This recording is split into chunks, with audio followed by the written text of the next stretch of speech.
Please welcome Ali to the stage in her solo 14 and 469. Get away.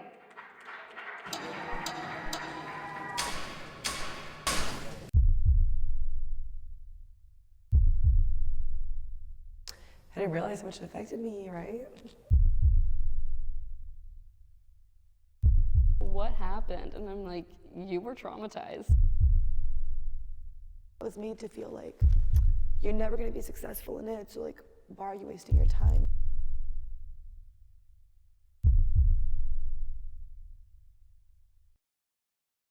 What dance meant to me was Emotional release. an outlet. It was an escape from a lot of the stress that I was caused at a young age. I don't know, I always loved dancing growing up, until I didn't.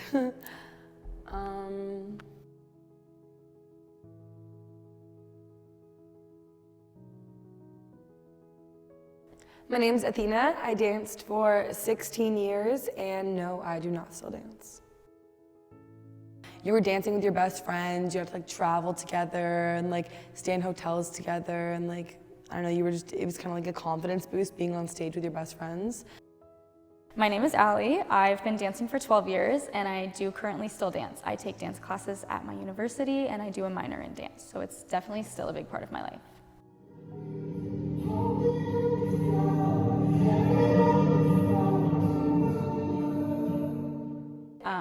I once loved it because it was fun and I made a lot of friends through it, and it was nice to just come to the studio and enjoy my time here. My name is Sam, and I danced for 15 years, and I don't dance anymore. It was freeing, especially as a little kid, just being able to move around and have some kind of release of everything that was going on inside of me. And like as I got older, choreographing dances and listening to music, I feel like dance and my relationship with dance and music were pretty cohesive.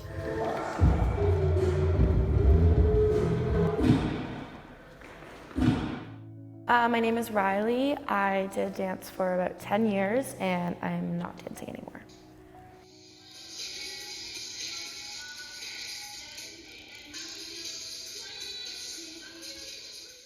I found that I really connected with who I was through movement and through experimenting with different ways to express myself. Starting that young definitely impacted my mental health severely, because when you're 12 and then you start going through puberty and you're around kids who are younger than you who haven't gone through puberty yet, your bodies are constantly being compared to theirs. You immediately are put into this place of being in front of a mirror all the time and constantly comparing yourself to other dancers.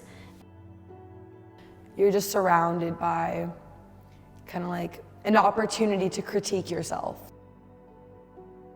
It was a good release and step away from all the busyness of life, but at the same time, sometimes coming to the studio would make it worse. I would be having a really bad day, and coming to the studio and then getting corrected and getting told what I'm doing wrong for 3 hours straight while I'm dancing just would kind of grind the knife in the chest even more. You're just very vulnerable. So like sitting there like wearing a leotard in like a room full of girls that you like think are prettier than you or better dancers than you, like it makes you very insecure, you know? And like then to have teachers like always comparing you and saying like, you know, point your feet like Megan, and like, you know, why can't you do this like Sarah? Teachers will push you in ways that maybe you shouldn't be. Like, we would have to sit there with our foot on a chair in a split for like 5 minutes, which your body doesn't go that way, but we would have to do it because they want you to be as flexible as possible. 100% I believe that my teachers treated us like their little dolls. We were just their pretty little things that they would put on their pretty little stage in their pretty little costumes. They very much want your money, that you're very much invested in the studio itself, and like you're very much like an image and a product of a facility.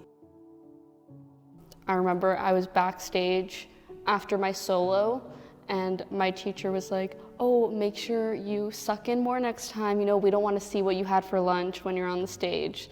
something as easy as, okay, squeeze your abs, as a general statement, and then when she sees that my stomach is still showing in my leotard, you know, get a personal call out like, Tummy's in, chin up, tummy's in. Like stand taller, Allie, squeeze your tummy in. Like, I don't want to see your lunch.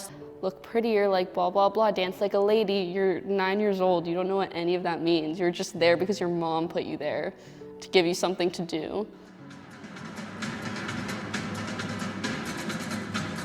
Everything my teachers have said to me have definitely stuck, and I have to work like every single day to not think about those things. And it changes the way that I like look myself in the mirror, and the way that I look at other people, and the way I think about how other people view me.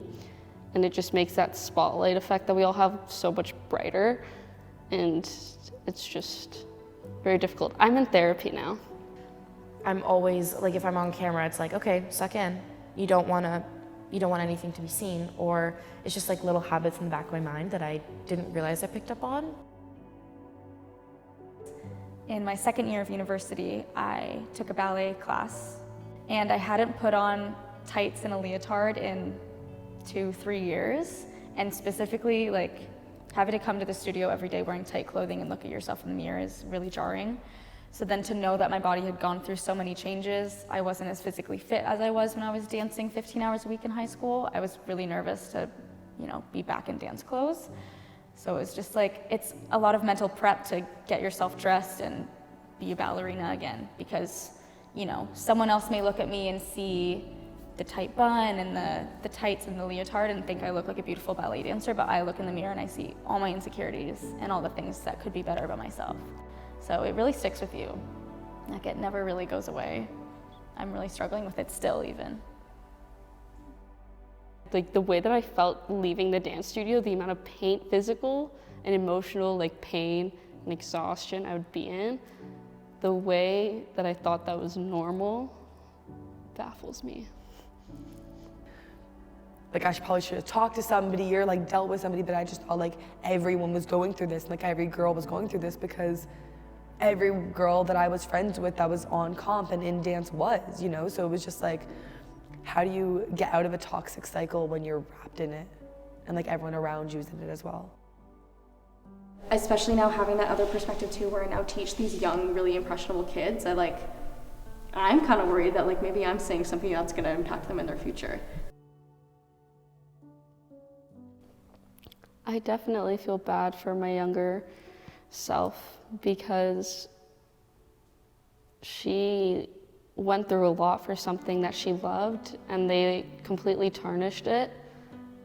I think that the studio and the teachers make the dance, and they destroy dance. And I think my younger self, if she saw me now, she'd be like, what happened? And I'm like, you were traumatized.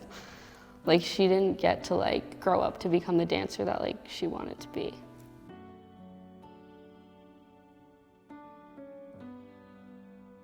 If I could say something to my younger self, it would be like, just enjoy it for what it is and like have fun, because like one day you're not gonna get to do it anymore.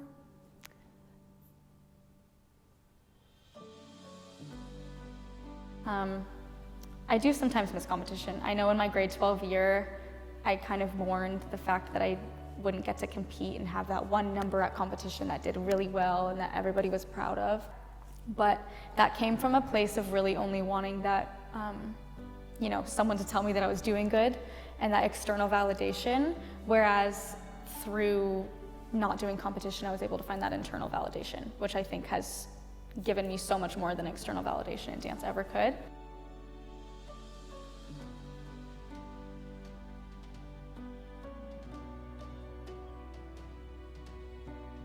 Growing up and getting older while still having dance in my life, I'm way more focused on the emotional, mental, and like storyline aspect of dance rather than the physical part itself. You can say so much with your movement that words never can.